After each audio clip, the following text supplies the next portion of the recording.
Tesla just sold most of its Bitcoin holdings. It just sold about $936 million. It's not good. I don't feel like this is the news that the crypto community was looking forward to. Electric car maker Tesla sold $936 million worth of Bitcoin, or 75% of its holdings in the second quarter, the company reported Wednesday in its earnings report. In their earnings report, you can just read it from here. And we are just interested here. We are just interested in what happened here.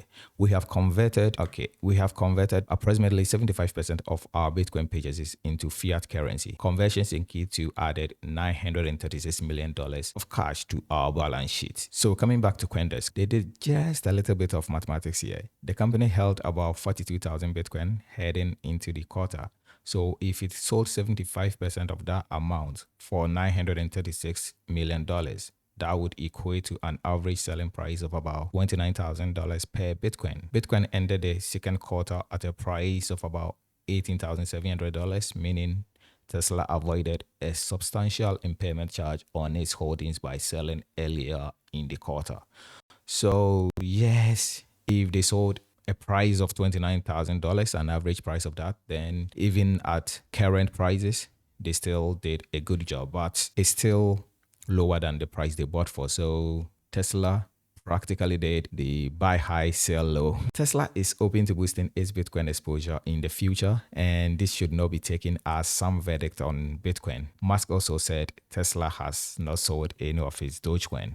So this was his take that they might buy Bitcoin in the future and they are still holding their Dogecoin. So thumbs down to Bitcoin, thumbs up to Dogecoin. That's from Elon Musk.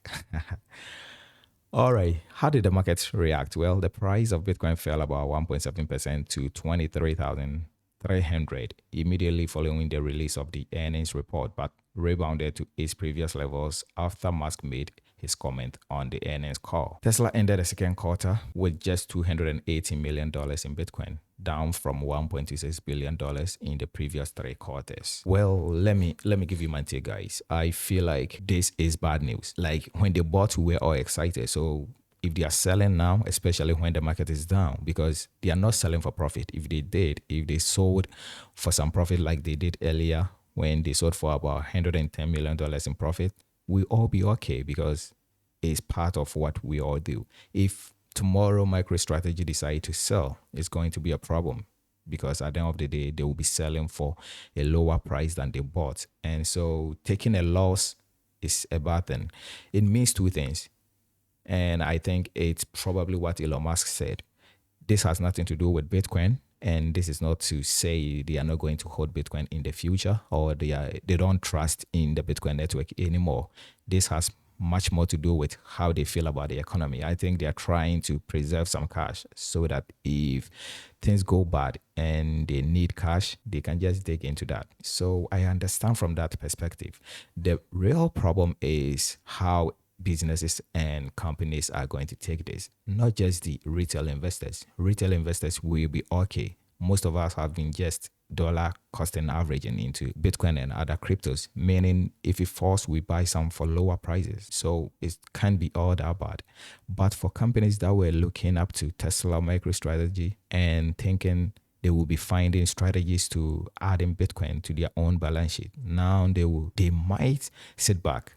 So now I feel like if most companies were using Tesla as an example to add Bitcoin to their balance sheet, then they are going to postpone that if they were even interested in doing it in the first place. It's going to happen. Most companies are going to add Bitcoin to their balance sheet. It's going to be a normal thing in the future. But to kick it off, the companies that start, they have a lot of influence on this. So that's the negative thing I see. And so for now, let's take it for what it is. This is bad news for crypto, but at the end of the day, these are the things that you would expect. If someone buy, they will sell. Unfortunately, they are selling for a loss, which means they anticipate that in the future, the losses are going to be massive. Well, this is my take, and I hope you enjoyed the video. My name is Philip. Here's Investors Vibe. Please subscribe and hit on the notification bell to, get notifications when I upload again, which will be very soon. Bye.